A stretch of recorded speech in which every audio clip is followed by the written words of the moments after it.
beti zaiatu izana bai Euskal Herri izan fijati eta behatzi, baina konturatu nabe bai, ba hori ez, ez tala egon emakumitan hori puntu horrarte aia dan emakumeik ez.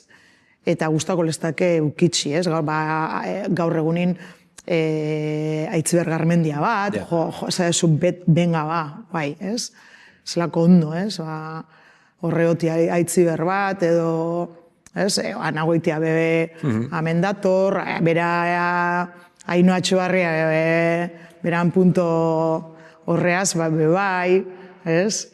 Eta bakarrizketak, zelan, euskalkix erabiltzezu? Bai, bueno, ez dakitzen bateraino izendan autokonstiente bat edo autoinkonstiente bat.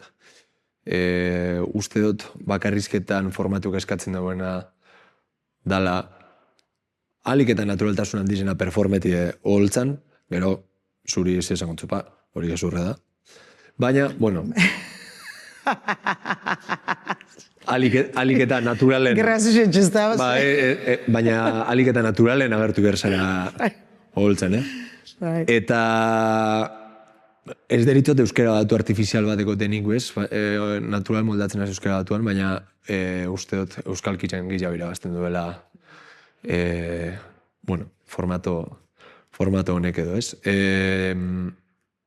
Lehiaketa bat antolatu zen Algaraka dituriko bakarrizketa lehiaketa bat antolatu zen, eta euskalkitzen urten aben, eta Anagoitia zan epailetako bat, eta anak esazten asko eskertu ala, Bizkaitar bat euskalkitzen entzutia.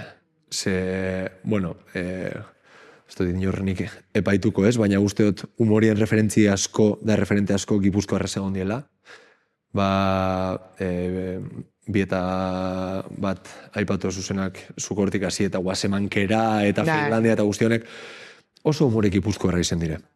Guk jaso dugu hori, eta oso ondo dago, baina bueno, oso humore Gipuzkoarra eta ez bakarrik humore Gipuzkoarra, ja nazio ikuspegi batetik egindakoa oso euskalkitik eta oso euskalkidun jentiak egindakoa, salbu aktore bizkaitarren bat sartze zanien hor kalkuluan, orduan, bueno, bai bizkaieraz eitena hor,